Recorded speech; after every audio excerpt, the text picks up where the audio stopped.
hari yang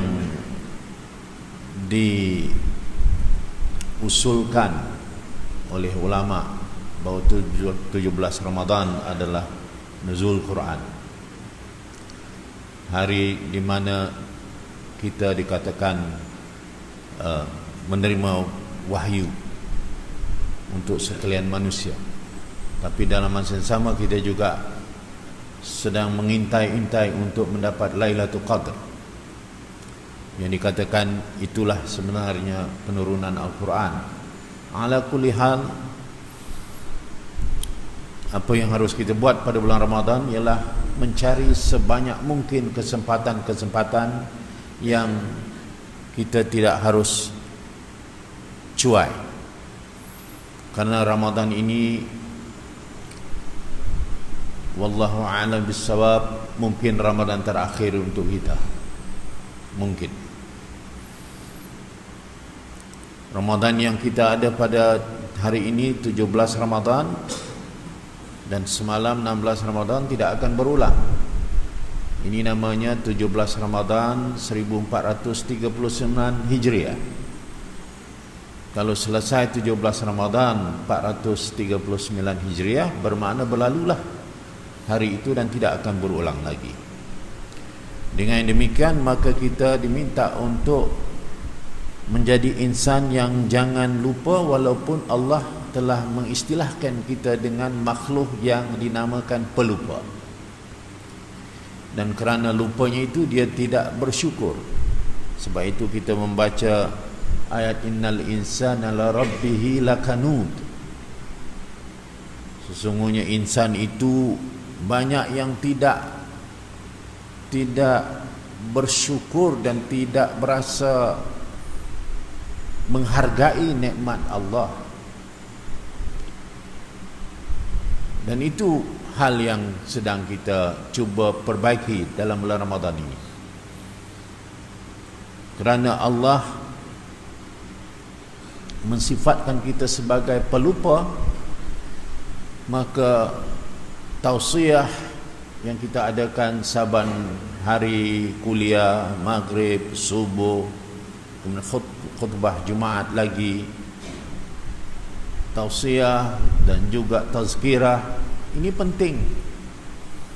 Jangan kita rasa berat untuk hadir, kerana kita tidak tahu. Kita tidak tahu sejauh mana tahap kita.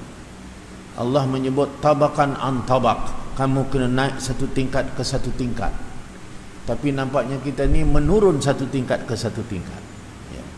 Kalau dulunya kita solat berjemaah, jarang-jarang kita solat berjemaah. Kalau dulunya kita datang ke masjid, jarang-jarang kita datang ke masjid. Bulan Ramadan kita angkat kembali. Angkat kembali supaya kita akan lahir semula sebagai insan fitrah. Semalam saya kuliah di Shah Alam, section 19. Saya sebut, kenapa kita sebut zakat fitrah? Ya. Kerana kita ini nak mengembalikan balik kita sebagai insan fitrah. Bahawa kita ni ada asal kita. Asal kita itu apa? Asal kita itu adalah bersih. Asal kita itu adalah suci. Asal kita itu adalah sangat sesuai dengan perintah Allah. Disebut sibghatullah. Sibghatullah itu bermakna apa? Acuan. Dan untuk menjadikan acuan itu molek, kata orang Kelantan, maka kitalah yang menyesuaikan diri kita dengan acuan itu, bukan acuan itu yang menyesuaikan dengan kita. Agama ini disediakan oleh Allah sebagai suatu apa yang disebut ad-din yang syamilah, yang lengkap, yang menyeluruh. Agama yang sangat cocok dengan tabiat kita, sehingga kita ngam, orang kata ngam dengan tabiat ad-din. Ad-din ni ada tabiat dia, ada minhaj dia, ada cara dia. Maka ini namanya acuan. Yang harus menyesuaikan diri ialah diri kita dengan acuan itu. Macam kita ada mangkuk, bila kita masuk air, air itu akan membentuk seperti mangkuk itu. Bukan mangkuk tu yang membentuk seperti air. Maka kita dengan Islam begitu. Kitalah yang menyesuaikan diri dengan Islam.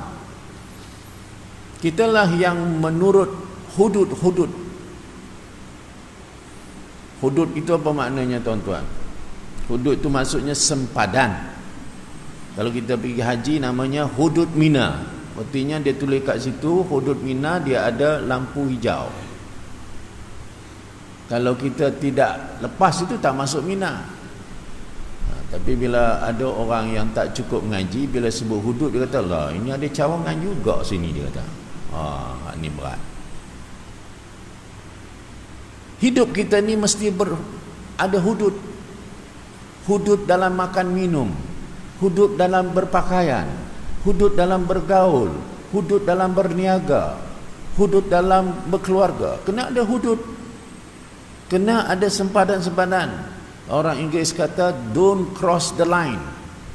Jangan kamu melewati garisan itu. Kalau kamu melewati garisan itu, kamu akan terkeluar daripada acuan. Maka bila kita bayar zakat fitrah, ialah kita kembali kepada yang asal. Sebab itu bila orang bukan Islam masuk Islam, kita panggil mu'allaf. Ya. Orang bahasa Inggeris dia panggil convert, bertukar.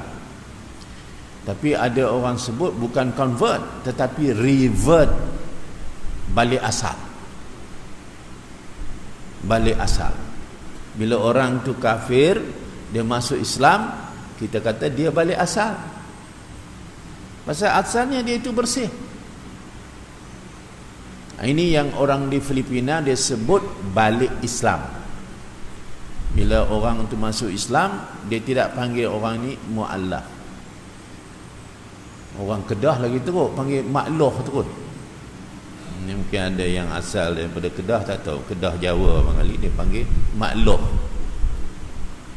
Orang Filipina dia sebut balik Islam. Artinya kembali kepada yang asal. Tetapi tuan-tuan sedia maklum bahawa oleh kerana Allah sebut bahawa insan itu ialah li rabbihi lakanut, maka kita memerlukan kembali untuk memohon hidayah kepada Allah. Walaupun kita sudah Islam, kita tetap meminta hidayah. Kerana dalam Islam kita itu rapuh. Sebab itu dalam doa kunut kita baca apa tadi? Allahumma apa dah? Yang kita baca awal, yang kita minta kepada Allah yang awal ialah hidayah. Kita tak minta kesihatan, kita tidak minta panjang umur, kita tidak minta rezeki, yang kita minta hidayah. Kerana hidup kita ini sudah banyak dicemari.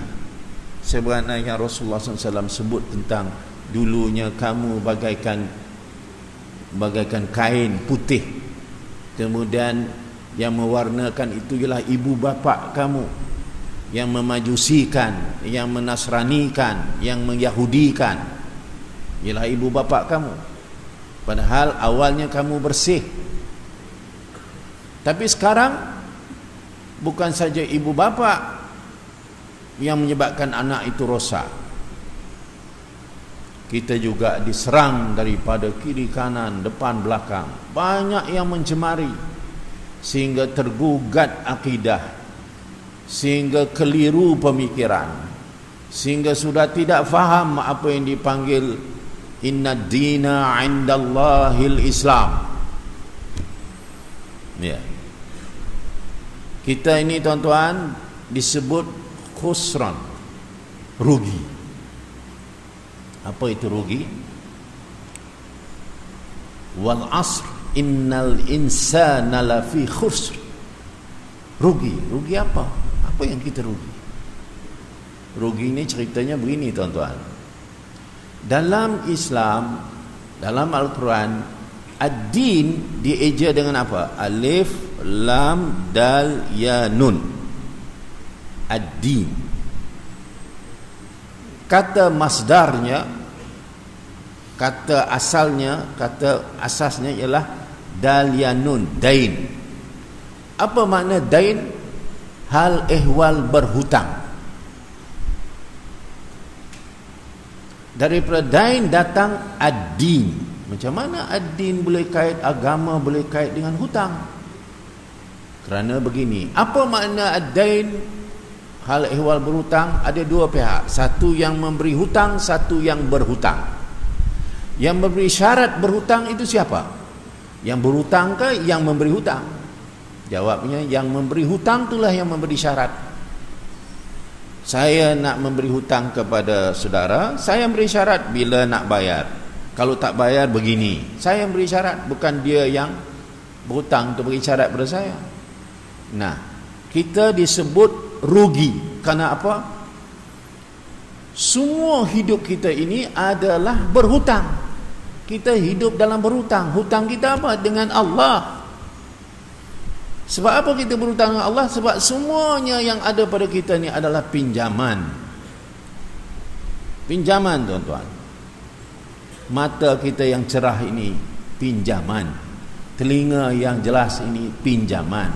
Kita yang sihat ini pinjaman. Mobil kita, kereta kita pinjaman. Anak kita pinjaman. Rumah kita pinjaman. Tidak ada yang kita miliki sama sekali. Semua dipinjam oleh Allah. Dan kita tidak berhak untuk melakukan ikut suka kita terhadap benda yang kita pinjam. Mata ini pinjaman, tak boleh ikut suka kita melihat apa yang kita mahu.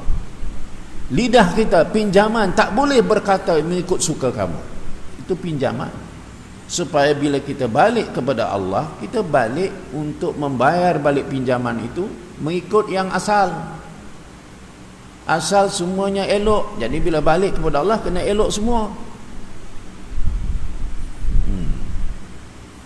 Faham ke ni tuan-tuan? Nampak ada yang nampak pejam. Bila tanya ni pasal pejam pasal apa? Tak apa cikgu, kami sedang menghayati ceramah. Hayati apa? Dah meleleh. Sekejap lagi saya akan sentuh ni isu umat Islam yang banyak ini. Pinjaman. Kita dengan Allah disebut hamba. Kita dengan majikan disebut khadam. Kita dengan Allah bukan khadam. Kita dengan Allah hamba. Apa beza hamba dengan khadam? Khadam ialah dia bekerja dengan majikan tetapi tidak dimiliki oleh majikan. Saya kerja jam 8 sampai jam 5. Lebih daripada itu saya punya masa, jangan ganggu. Kalau nak saya kerja juga overtime, bayar. Kerana syarat kontrak kita dah ada. Itu namanya khadam. Orang yang bekerja baik kepada majikan, macam kerajaan kita ni, kalau dia pegawai kerjanya sangat baik, dia panggil apa? Dia bagi sijil perkhidmatan cemerlang. Betul? Sebenarnya khidmat itu datang daripada perkataan khadam. Tapi siapa nak kalau sijil itu dipanggil sijil khadam cemerlang? Mampus bagi free, buang utama bunyi pun teruk. Tapi sebenarnya itu perkhidmatan, itu khadam. Kita bekerja majikan, majikan tidak memiliki kita. Kita ada hak masa kita, diri kita hak kita. Tapi kita dengan Allah bukan khadam. Kita dengan Allah adalah hamba, abd. Kita dengan Allah itu hamba, bukan saja kita mengabdi kepadanya, seluruh diri kita adalah milik dia. Sehingga tidak ada satu saat pun kamu boleh berbuat sesuka hati kamu.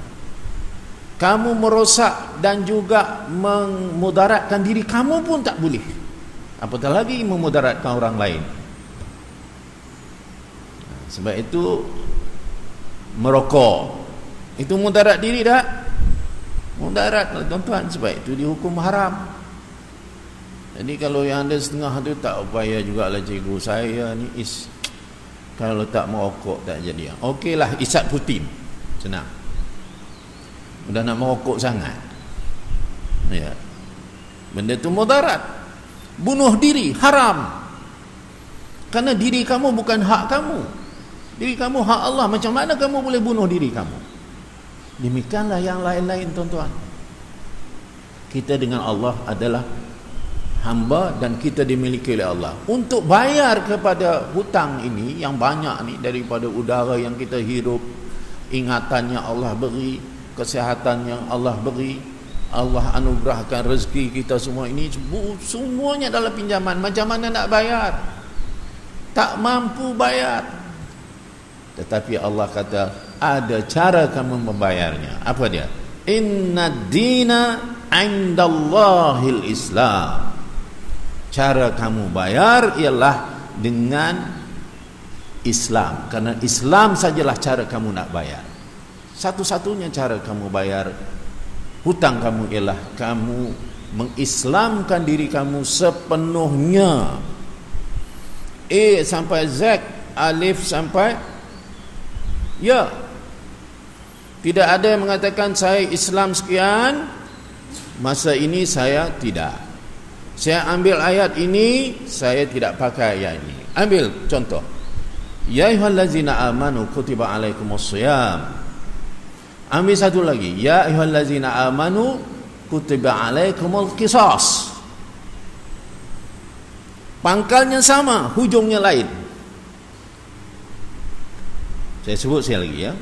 Ya ayyuhallazina amanu kutiba alaikumusshiyam. Ya ayyuhallazina amanu kutiba alaikumus qisas. Yang sini siam, yang ini qisas. Apa makna siam? Puasa. Apa makna qisas? Hukum. Hukum Allah terhadap sesuatu yang kita lakukan. Kita ada hukum hudud, kita ada hukum qisas. Kita buang ayat qisas, kita ambil ayat siam. Kerana siam kita rasa okeylah, tak ada masalah, aku pun seronok juga puasa kerana sihat, tidak makan banyak sangat. Tapi dalam hukum qisas kita tak mau. Inilah Allah kata afatu'minul kitabi ba'din wa takfuruna bi ba'din. Apakah kamu beriman kepada satu ayat, kamu kufur kepada ayat yang lain? Maka kalau kamu buat begitu, kamu tak boleh bayar hutang.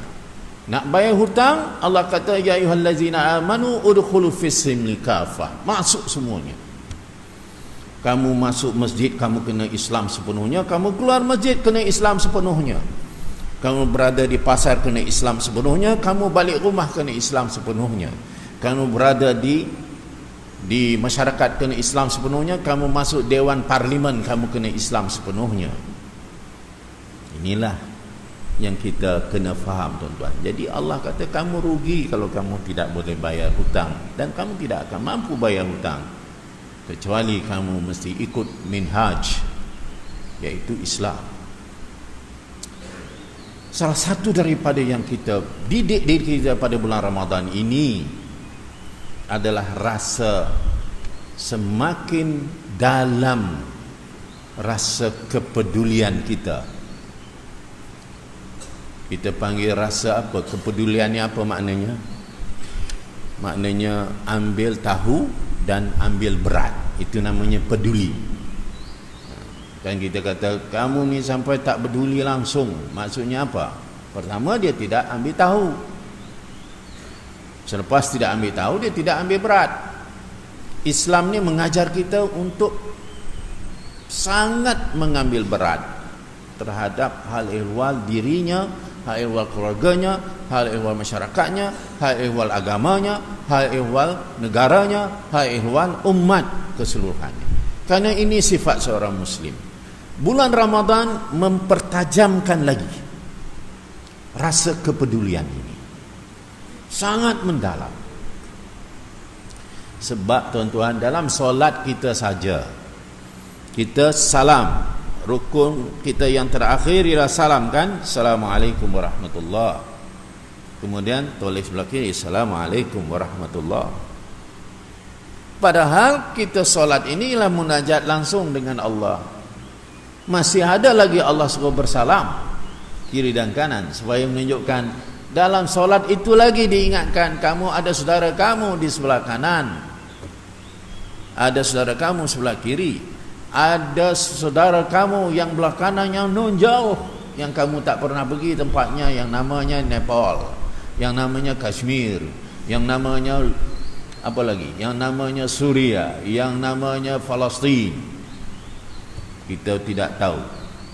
Kita beri salam kepada sebelah kiri, saudara kita yang dekat, saudara kita yang jauh. Kita tidak pernah tahu pun umat Islam di Mindanao macam mana, umat Islam di Thailand Selatan, umat Islam di Korea, umat Islam di Jepun, umat Islam di Australia, umat Islam di New Zealand, umat Islam di Cocos Island. Kenapa saya sebut Cocos Island? Karena di situlah bilangan umat Islam yang terkecil, ada 17 orang. Umat Islam yang paling besar Indonesia, 240 juta. Umat Islam yang minoriti, yang kecil daripada bilangan orang kafir di India. India ada 1 bilion orang, umat Islam ada 200 juta. Rasulullah SAW dalam Islam berulang-ulang disebut tentang keberkaitan akidah. Akidah ini menambat kita. Akidah ini datang daripada perkataan aqdun, ain qaf dal, aqdun. Apa makna aqdun? Ikatan. Ikatan yang tak boleh dirongkai, itu nama aqdun. Jadi datang perkataan akidah, datang perkataan akad. Jadi bila kita tambat dengan akidah, bermakna semua kita yang berakidah tauhid kepada Allah itu kita sekalian bersama, tak boleh kita pisah-pisah. Umat berakidah tauhid inilah yang kita kena ambil tahu. Bagaimana saudara-saudara kita di Mindanao. Mindanao perjuangannya sudah hampir 50 tahun atau lebih. Daripada Marcos sampailah sekarang nama Duterte. Mindanao itu tuan-tuan dulu ialah sebuah negara Islam sampai ke Luzon. Filipina ni ada Luzon, ada Visayas, ada Mindanao. Kitalah yang membuka kota yang nama Manila sekarang ini. Manila kata asalnya ialah minallah. Kerajaan Islam sampai ke sana. Tetapi datang penjajah Spanyol. Jadi meruntuhkan kerajaan di Luzon, orang Islam mundur ke Visayas. Visayas ialah kepulauan yang banyak. Mereka cuba mengkristiankan orang Islam. Orang Islam bertahan lagi di Mindanao. Bangsa itu namanya di Mindanao, bangsa itu namanya Moro. Moro itu ambil dari perkataan daripada Andalusia. Dia panggil Moors. Moors mengatakan orang-orang Muslim. Jadi untuk nak samakan mereka panggil Moro, bangsa Moro.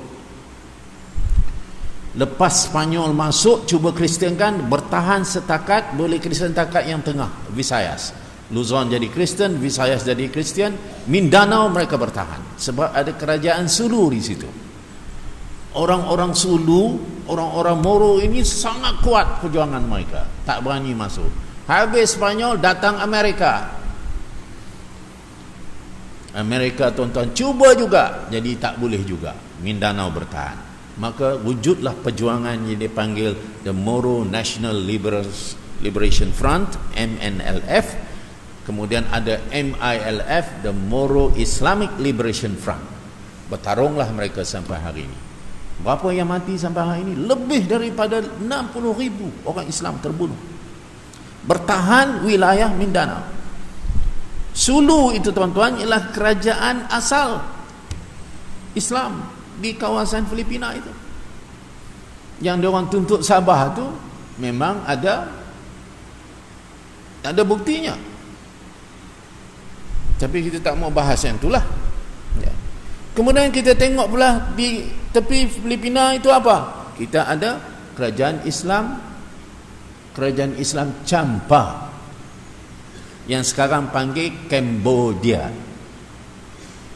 Tahun 1975 Pol Pot, rejim yang sangat ganas, rejim komunis, membunuh 3 juta rakyat Cambodia. Siapa yang pakai cermin mata dia sembelih, kerana dia kata pakai cermin mata menunjukkan orang itu bijak, dia kuat membaca.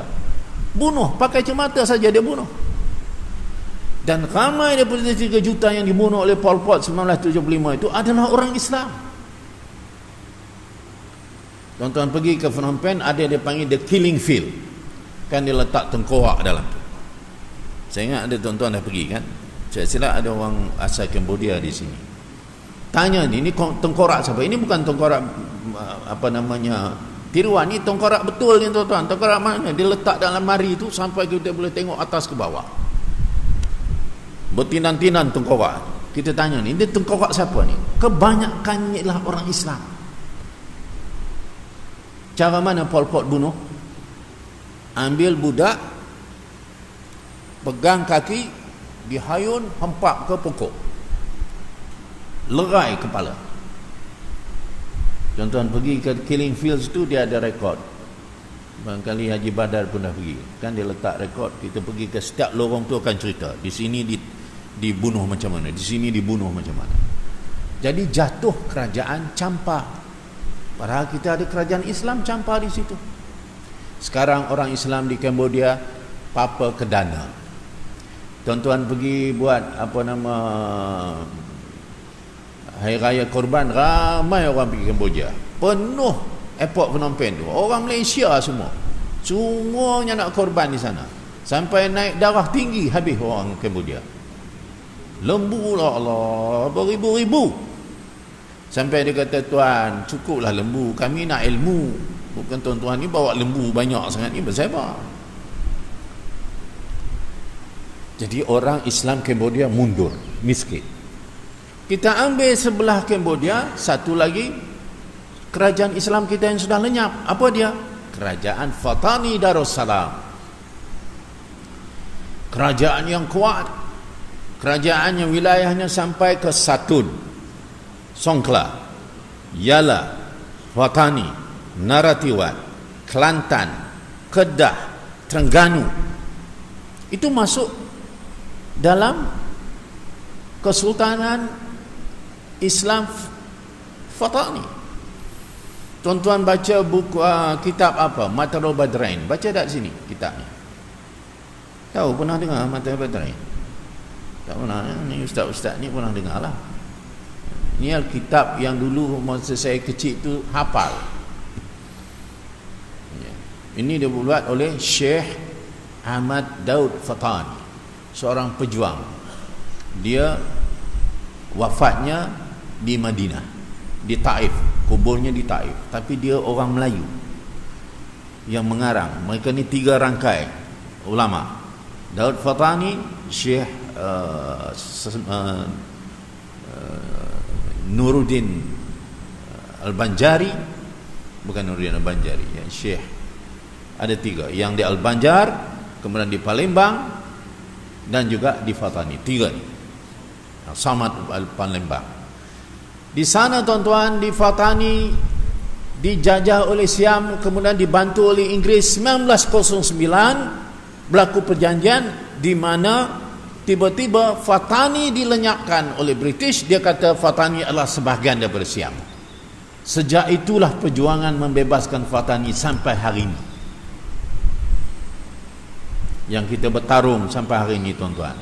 Yang paling kita dengar pada 2004, mereka bunuh orang Islam dalam Masjid Krisik. Jamaah tabligh di situ, dia orang kata ini teroris. 2000 askar tembak masjid daripada helikopter kiri kanan. Mati 17 orang dalam Masjid Krisik, masjid tertua Asia Tenggara ialah Masjid Krisik. Tuan-tuan pergi ke Fatani. Lepas itu berlaku pula Takbai, 109 orang dibunuh oleh polis Thailand, diletak bertindan dalam terak. Kemudian berlaku di Masjid Furqan di Naratiwat, tengah solat Aisyah, rakaat kedua bangun saja ditembak semua, 27 orang termasuk imam. Perjuangannya sampai hari ini, tuan-tuan. Padahal Fatani itu bukan ada sangkut paut apa pun dengan Thailand ni. Bahasa lain, tulisan lain, agama lain, tetapi mereka telah hancurkan. Sekarang keadaannya seperti ada sekarang. Dia ambil orang Bangkok datang untuk jadi governor, padahal di situ majoriti orang Islam. Habis, tuan-tuan, Fatani. Umat Islam sekarang tinggal 12 juta di sana. Kita pergi ke Laos. Laos, tuan-tuan, kita tak berapa nak sebut. Kita sebut Thailand, Cambodia, Vietnam. Sekarang ni orang Melayu suka pergi Vietnam. Pergi Laos.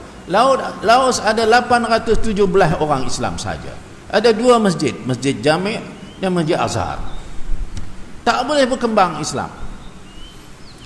Daripada 817 itu 200 daripada orang Cambodia yang lari masa Pol Pot bunuh sampai sekarang, kemudian orang Pakistan, orang India. Itu saja, tak boleh berkembang. Mereka ditindas, mereka dijaga, masjid lain tak boleh buat. Mari kita pergi kepada Myanmar. Apa yang berlaku kepada Myanmar, tuan-tuan? Di Myanmar itu dulu nama Burma kan? Ada satu wilayah namanya Arakan. Arakan itu adalah negara Islam. Arakan ambil daripada perkataan arkan, rukun. Dihuni oleh satu bangsa namanya Rohingya. Dulu namanya Rohang, kemudian tukar jadi Rohingya. Mereka itu asalnya 4 juta, tuan-tuan. Di sana Islamnya jauh lebih awal daripada tanah Melayu. Mereka terima Islam abad ke-8, kita terima Islam abad 15. Jadi ada kesultanan Islam di sana, di mana duit shillingnya yang ada Muhammad dan Allah itu shilling yang pertama di Asia ni yang ada duit di kawasan kita ni. Orang lain tidak ada mata wang, yang ada di Arakan. Jadi Arakan itu advance. Bila Siam jajah Arakan, rajanya tumpang duit daripada orang Arakan. Dia kata, kami tak reti nak buat duit. Mereka juga tumpang mahkamah di Arakan, kerana orang Siam, orang Buddha, dia tak ada mahkamah, dia tak ada. Kalau orang buat jahat, macam mana nak hukum? Dia kata di Arakan ni ada. Jadi mereka sudah advance. Kita terima Islam di sini abad 15, kita ni mu'allaf banding dengan mereka. Tapi apa yang berlaku, tuan-tuan?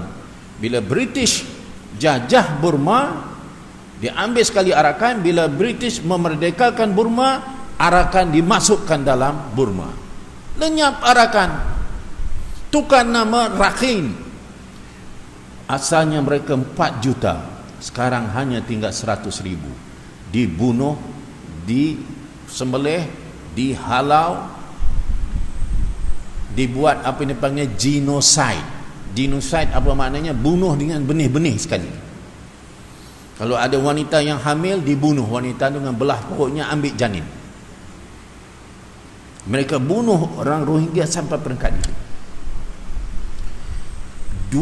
Hampir 500,000, dekat 1 juta lari ke Bangladesh, 60,000 lari ke Thailand, 150,000 lari ke Pakistan, 40,000 lari ke India, 200,000 lari ke Saudi, 132,000 lari ke Malaysia. Ini nasib orang Rohingya. Hilang satu lagi kerajaan kita, Arakan. Yang tinggal Aceh Darussalam. Aceh kuat. Tetapi oleh kerana zaman Suharto, dicekik Aceh. Minyak yang ada di Aceh semua salur ke Jakarta. Jadi Aceh pun terpaksa berjuang dengan perjuangan GAM, Gerakan Aceh Merdeka. Berapa yang mati, tuan-tuan? 60,000 lagi mati orang Islam. Jadi bertukarlah Soeharto pergi Soekarno. Minta maaf, zaman Soekarno. Tukar daripada Soekarno pergi ke Soeharto. Tukar Soeharto pergi kepada ini orang Jawa takkan tak tahu. Ini semua saudara semua lah. Saya datang ni tempat Jawa ni. Daripada Soekarno jadi Soeharto, daripada Soeharto pergi kepada Habibie, daripada Habibie pergi Gus Dur, Gus Dur Megawati, Megawati Bambang Yudhoyono, Bambang Yudhoyono Jokowi. Macam mana umat Islam di Indonesia? Minyaknya banyak, dia ada lumbung emas, manusianya ramai, tanahnya besar sampai Kalimantan, tetapi menjadi negara yang orang tak hormat. 40 juta rakyatnya merempat cari makan di luar. Untuk apa merdeka kalau macam itu? Kita kalau merdeka kan kita rasa kita duduk di tanah air kita, kita cari makan di tempat kita.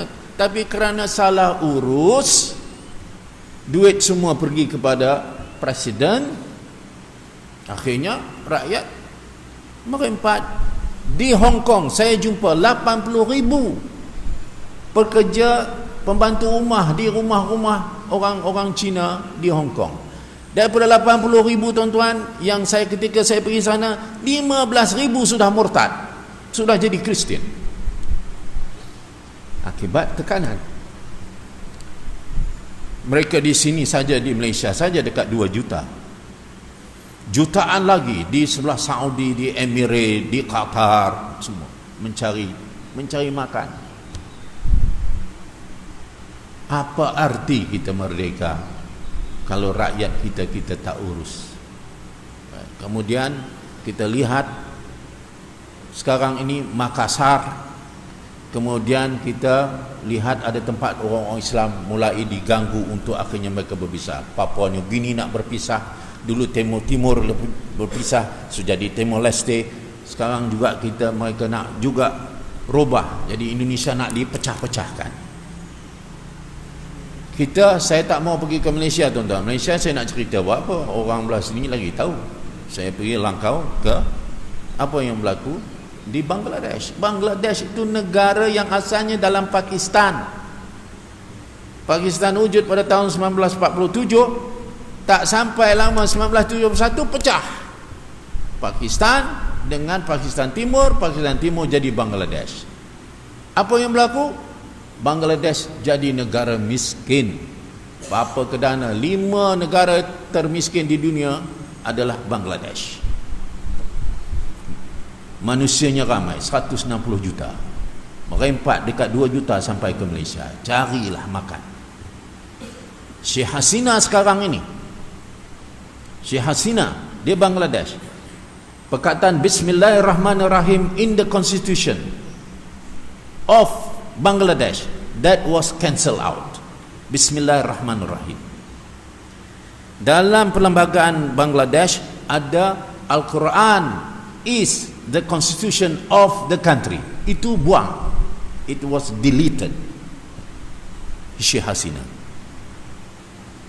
Saya kata ini masalah.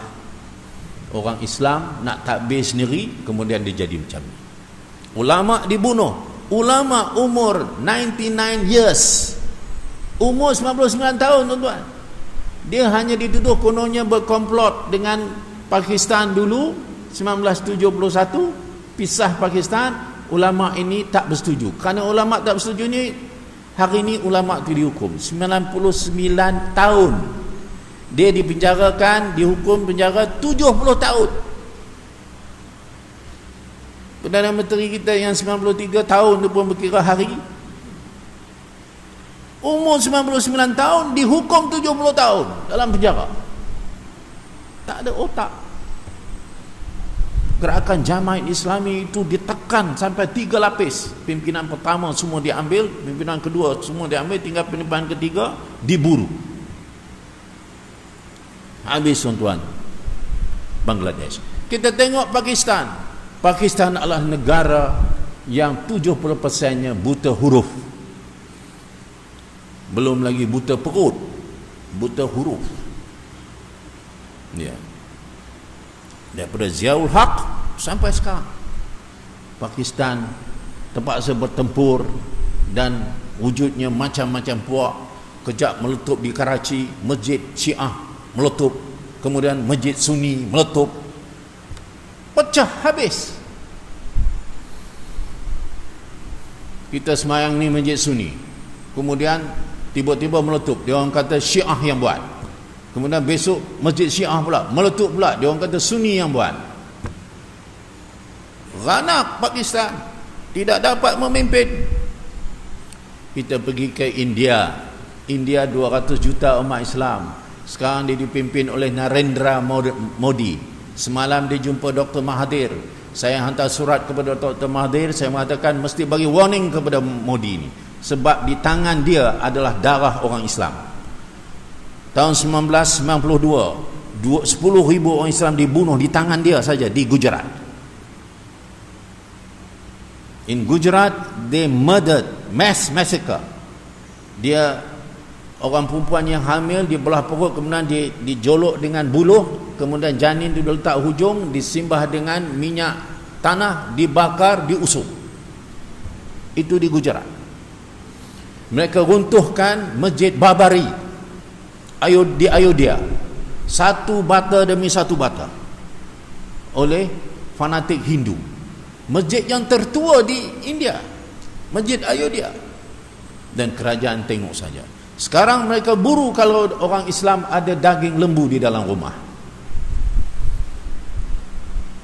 Ada 26 atau bukan 26, 16 silap saya, negeri di India yang mengharamkan perayaan Aidil Adha, kerana kata lembu adalah Tuhan kami. Tapi India penjual lembu yang terbesar di dunia. Jadi kalau jual Tuhan, okey, sembelih jangan. Umat Islam sangat tertekan di India. Umat Islam tertekan juga di Sri Lanka. Sri Lanka ada Buddhis Singhali. Dia belajar dengan Buddhis Myanmar. Macam ini cara kita bunuh orang Islam. Dia bunuh orang Islam sama juga, Singhali. 20,000 mati. India bunuh orang Islam di Kashmir, lebih parah daripada Palestin. Kita pergi ke Iran. Iran ada apa tuan-tuan? Revolusi 1979, Ayatollah Khomeini telah menjatuhkan Syahenshah, kemudian menubuhkan Republik Islam Iran, the Iranian Republic, Islamic Republic of Iran. Inilah satu-satu negara yang berani menentang Amerika. Ramai ahli-ahli saintis Iran itu dibunuh oleh CIA. Mereka melihat bahawa bahaya Iran ini. Tetapi kita melihat Iran ini mengembangkan Syiah. Kita tak lihat Iran bertempur dengan Amerika, dengan Zionis. Luar biasa tuan-tuan. Soal dengan Syiah itu soal lain, saya tak mau bahas yang itu. Tapi soal sebagai sebuah negara, dia adalah negara umat Islam. Ada 90 juta di situ. Takkan kita nak write off? Takkan kita kata negara Islam, negara Iran itu negara kafir? Kita jemput dia untuk tilawah Quran. Buat apa musabaqah? Kita masih jemput tak? Jemput buat apa? Dah dia kata mereka tersesat. Tak usah jemput lah. Buang dia daripada OIC. Jangan bagi dia pergi Mekah. Tapi kita buat sebab kita masih lagi iktiraf dia negara Islam. Dan sekarang dia ditekan kerana nampaknya dia terpaksa menyokong Syria. Sebab Syria itu adalah buffer kepada Israel. Jadi Iran ditekan. Dia disekat oleh Eropah dan ekonomi oleh Amerika sampai nak beli spare part kapal terbang Iranian Air itu, nak beli spare part pun tak boleh. Jadi saya dijemput untuk bersyarah di sana. Saya ceramah di banyak universiti kerana saya juga pensyarah di UTP, Universiti Teknologi Petronas. Mereka minta saya bersyarah di sana. Dan di sana ada lebih kurang 20,000 orang Sunni. Saya pergi semayang di masjid Sunni. Saya bertanya kepada orang, boleh tak saya ambil? Sila. Saya tanya kepada orang Sunni di sana, macam mana? Dia kata, tak ada apa, kami biasa, kami dah turun-temurun di sini. Jadi makna orang Sunni ada di Iran. Jadi diorang hidup aman. Tapi bila saya naik kau terbang Iran tu, saya tak berani tuan-tuan, sebab kadang-kadang dia punya yang atas pun bila dia take off tu dia terbuka.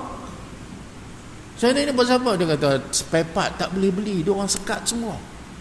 Ya Allah, ini public airline, bukannya tentera. Kalau dia sekat yang tentera itu kod lah.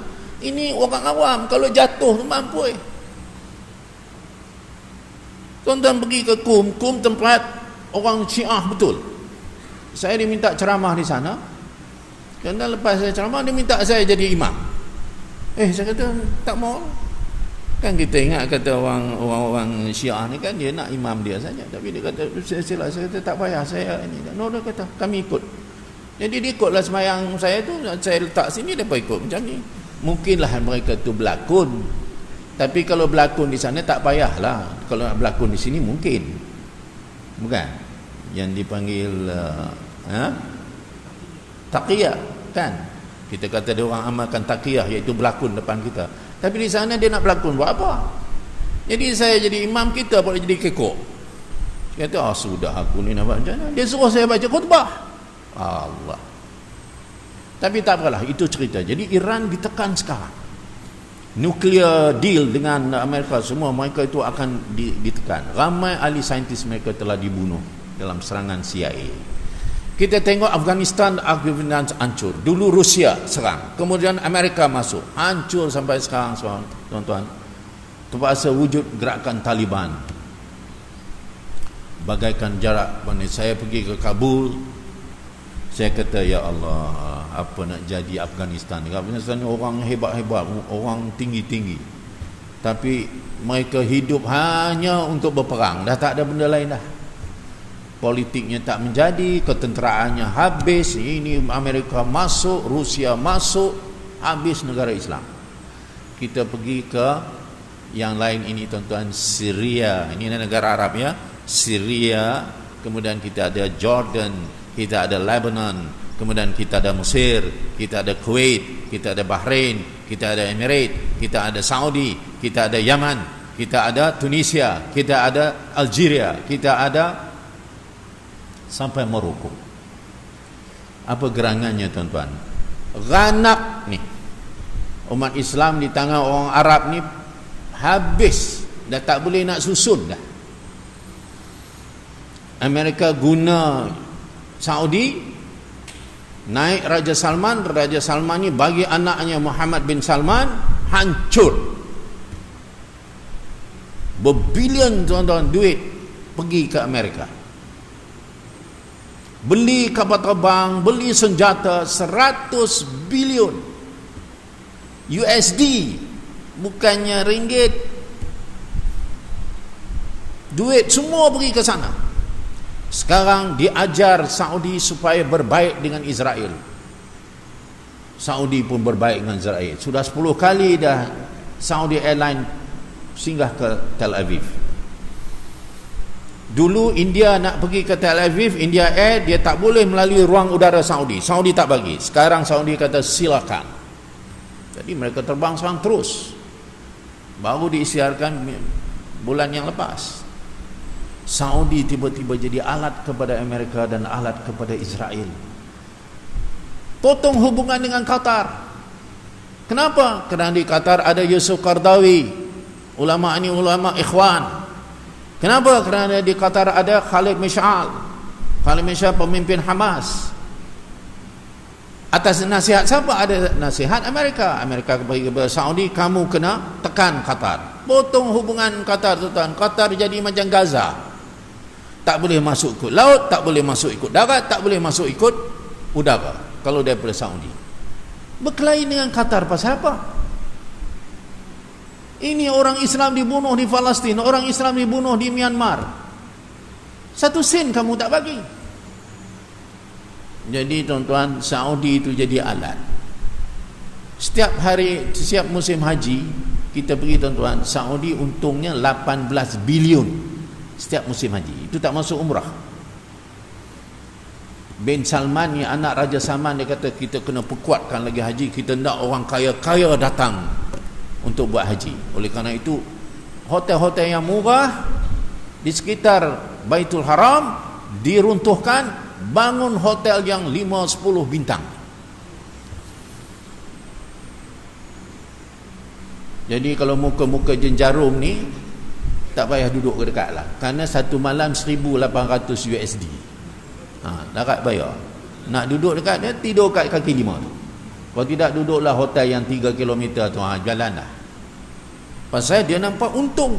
Dia buat lagi, Mekah bukan lagi jadi kota kerohanian, Mekah jadi kota kapitalis. Sudah hilang rohnya.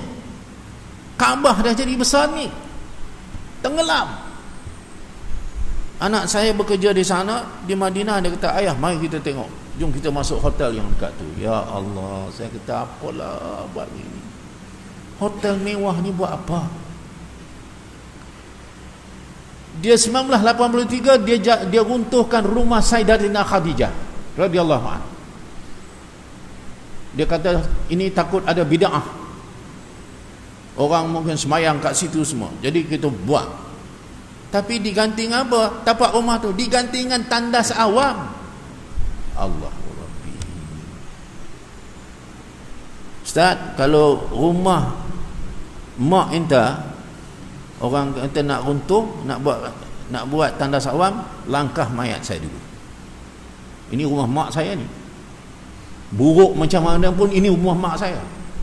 Ini Ummul Mukminin Sayyidatina Khadijah radhiyallahu anha. Dia boleh runtuhkan, kemudian buat tandas awam atas rumah itu. Katanya bid'ah, nak elak bid'ah. Tapi Paris Hilton, iaitu selebriti lucah daripada Hollywood, dibenarkan buka kedai di depan Baitul Haram. Paris Hilton, dia jual perfume, dia jual bag, you know, bag yang mahal tu, yang baru kita jumpa sehari dua ni. Itu dibenar buka di situ. Sampai Paris Hilton hantar Twitter, I'm very proud because I have opened a new outlet for my shop, Paris Hilton, in front of Baitul Haram. What is this? You destroyed Sayyidina Khadijah's house, you give this syaitan to come. Ini sekarang kalau dia normalize hubungan dengan Israel, Israel bakal membuka kedutaan di Riyadh. Hancur tuan-tuan. Asia Barat ni sudah tak boleh nak perbaik dah. Arab bunuh Arab, Islam bunuh Islam, semua atas permainan siapa? Permainan mereka. Iraq hancur, Iraq pecah 3. Syria nyawa-nyawa ikan. Yaman hancur, Bahrain tak boleh pakai, Lebanon miskin, Mesir sudah bankrupt. Untuk apa kita nak harap dah sekarang? Sebab itu Yusuf Qaradawi dia kata Malaysia lah tempat kita, Malaysia lah kena bangkit. Dia tak nampak. Sebab itu kita nak kena bangkit lah sekarang ni. Baru cuba nak bangkit lah, tak tahu tu dia berhutang pula dah. Sakit tuan-tuan, sakit. Kita nak bina balik ni. Jadi saya tak mau nak cerita panjang. Inilah keadaan ummah, qadiyatul ummah al-an, fi zaman sekarang. Ramadan mengajar kita apa bila kita dengar cerita ni? Saya bagi kuliah pada hari ini lain daripada biasa. Ramadan mengajar kita untuk merasa bahawa kita adalah sebahagian daripada ummah dan kita mesti ambil berat. Tak boleh saya khatam Al-Quran saya sudah beres, saya buat tarawih saya dah sempurna, saya sedekah sikit-sikit okey. Tak boleh. Tuan-tuan kena fikir, jangan tidur, ya Allah, kenapa jadi ni umat Islam komunis di Nepal, komunis di China, komunis di Rusia, kenapa mereka dibunuh? Saya tak boleh saya menangis di dalam mihrab Rasulullah depan di Masjid Al-Aqsa. Saya masuk, saya duduk dengan Haji Badar, saya pergi seorang-seorang pergi mihrab Rasulullah, saya duduk tu, saya menangis, ya Allah, kenapa umat Islam jadi begini? Mana dia ulama-ulama kita yang patutnya berani? Mana mujahidin kita? Hancur tuan-tuan. Jadi Ramadan harus membangkitkan rasa kesedaran. Ya, Syekh Hasan yang tetamu saya daripada Nepal, Dia kata Nepal you have 24 million, right, population, and Muslims are about 7%.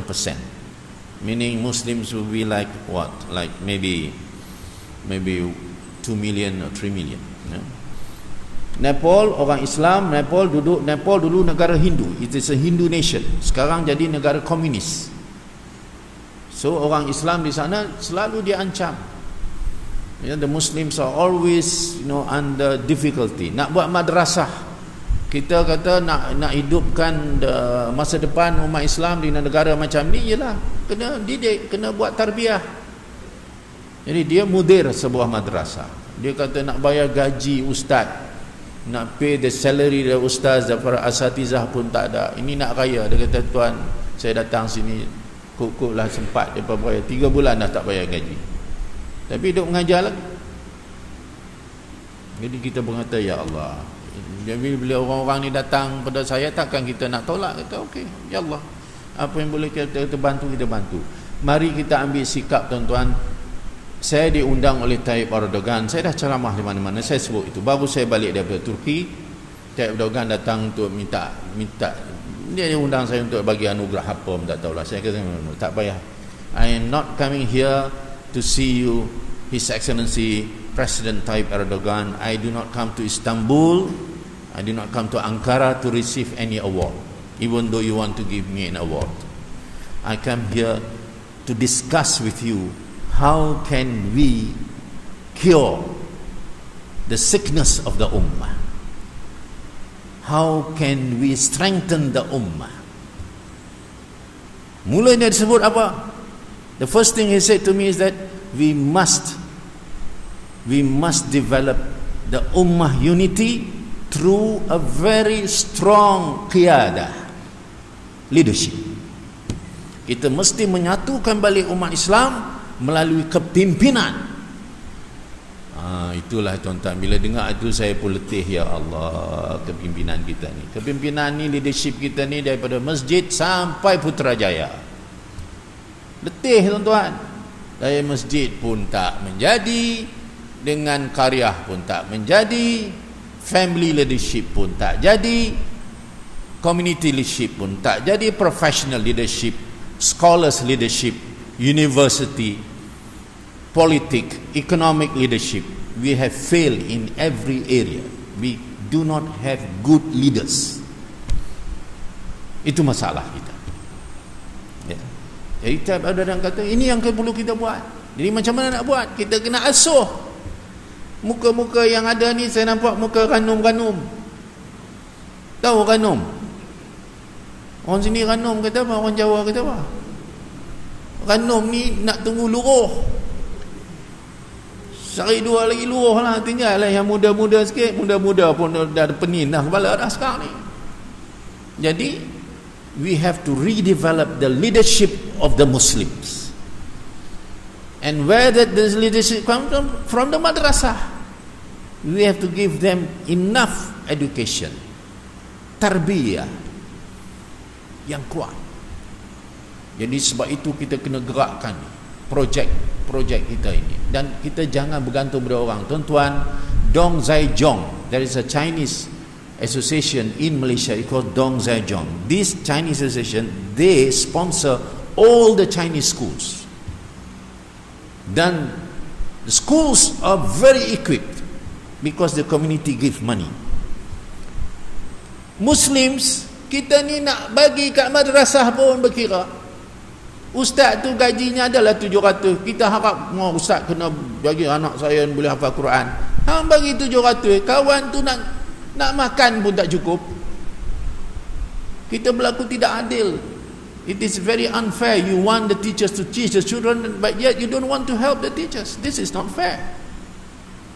Ada imam, kita ingat imam lah kena buat semua, imam lah pemimpin. Kawan tu ada satu, saya tak mau sebut di kampung mana tuan-tuan, habis salam baca doa ringkas, lepas tu minta maaf. Saya kata, pasal apa imam tak kali kau nak cepat? Apa nak ambil? Nak buat apa? Ambil upah panjat pokok kelapa. Saya tak mau sebut di mana. Saya kata, kenapa jadi macam ni? Takkan semua nak tunggu duit kerajaan. Kita anak karyah yang biaya. Pasal ini imam kita. Kita nak dia berfungsi, kita nak dia mantap, kita nak dia mengelolakan masalah-masalah masyarakat. Dia kena hidup, dia ada anak bini, dia kena cari makan. Takkan kita nak biar tunggulah doa kenduri sana dapatlah RM50 doa. Takkan kita nak jadi imam, kita nak suruh minta sedekah macam itu. Itu tak adil tuan-tuan, tak kena. Ini yang saya nak minta. Jadi bila kita lancar derma ini, kita nak pergi, saya minggu depan nak pergi Gaza. Ini pagi tadi anak saya hantar pergi ke Bangladesh. Kamu pergi sana tengok apa yang ada, dengan kamu pergi bagi makan, kita bagi iftar 5,000 orang. Hari itu dah hantar, ini pergi lagi. Dia kata, ayah ni mana nak cari duit? Kamu pergilah, nanti ayah fikirkan. Kamu tunggu sana, ayah hantar duit. Kerana kita mesti ajar orang kita ni tuan-tuan. Kita ni Ramadan ni, ya Allah, saya ceramah 2-3 tempat. Mewah makan kita ni, 188 plus. Makan apa itu tu? Ya Allah. Dia duduk di keliling pinggang, ni bawa anak beranak, makan 188 plus, satu kepala. Lepas tu anak tu bawa pinggang, boleh ayam semua tu. Mak dia boleh tegur, itu baru RM20. Pergi tambah lagi. Nak bagi kena dengan 188. Budak tu sampai udah nak termuntah makan. Ini cara kita beriftar di Malaysia.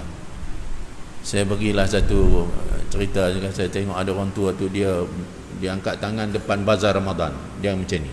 Saya kata, ini doa apa ni? Aku tak pernah belajar lagi. Kok tanya, apa dia Pak Long baca doa apa? Baca doa apa? Bukan baca doa. Saya kira jari ni untuk air jagung, air ni air soya, yang ni Allahu Rabbi, tak habis-habis tuan-tuan. Sudahlah. Mari kita kata, kita cut semua ni. Ramadan adalah conserve resources. Kita help our brothers and sisters. Malaysia is too lavish. Malaysia ni sangat mewah. Pembazirannya antara yang top di dunia ialah Malaysia. Kita membazir makanan 15,000 tan sehari di Malaysia. 15,000 tan tuan-tuan. Daripada 15,000 tan tu, 5,000 tan masih boleh dimakan. In Malaysia we are wasting, brother, 15,000 tons of food every day. In Malaysia we are wasting food. Out of 15,000 tons, 5,000 are still edible. Di seluruh dunia, makanan yang dibazirkan ialah 4 juta tan. Berapa nilai duit itu? 44 trilion nilai makanan yang kita bazir. This is what is happening. Kita cakap orang tu miskin, orang ni, tapi yang di sini membazir. Mari hari ni tuan-tuan, mula pada malam ini kita cut kita punya iftar. Ajar anak kita makan sekadarnya cukup, okey. Kita kena ringankan badan, kita bertarawih dan kita banyak untuk berzikir, kita baca Quran, mari kita bermuzakarah, mari kita tausiah. Simpan duit itu untuk umat. Ingat, kita bila 2 bulan ni saya buat kempen bulan kembar, Ramadan was Syawal. 2 ni, Ramadan kita ingat saudara kita, Syawal kita gembira pun kita ingat saudara kita yang bukan takat nak beli baju, nak makan sikit pada Aidil Fitri pun tak ada. Jadi tuan-tuan, tabung kita itu adalah untuk itu. Jadi mari hari ni, ya, saya bertolak ke Gaza ni kerana nak ziarah 115 keluarga yang anggotanya sudah syahid ditembak oleh Israel. Kita nak bagilah kepada mereka ini apa yang boleh kita bagi. Jadi ada semalam saya di telefon, cikgu kami kat sini dengar cikgu nak pergi, kami nak bagi apa, kami nak bagi, ada 2 rantai, ada 1 cincin. Allah, saya kata ini tak dan ni, saya nak pergi macam mana, tolonglah pergi ke kedai, tengok berapa harganya, masukkan duit, itu saya akan bagi terus langsung, saya pergi direct. Kita nak bagilah dan 1-2 ke 1 keluarga, supaya bulan Aidil Fitri ni adalah rasa keringanan, adalah rasa kesatuan kita dengan mereka. Jadi mudah-mudahan Allah berikan kekuatan kepada kita. Terima kasih di atas ruang kita ini. InsyaAllah mari kita terjemahkan pada hari ini rasa peduli kita untuk kita menyumbang kepada saudara kita ini. Sekian wabillahi taufiq wal hidayah. Assalamualaikum warahmatullahi wabarakatuh. Al-Fatihah. A'udzubillahi minasyaitonir rajim.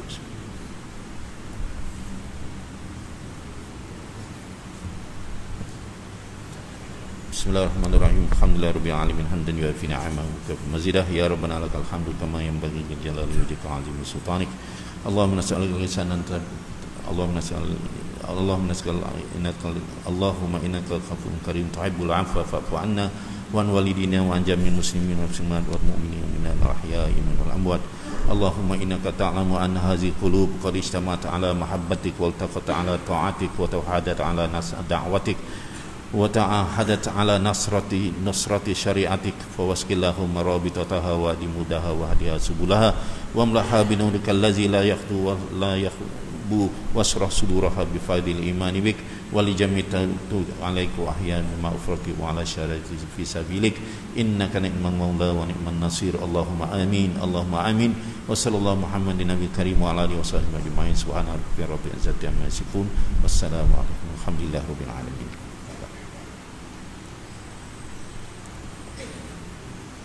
Allah.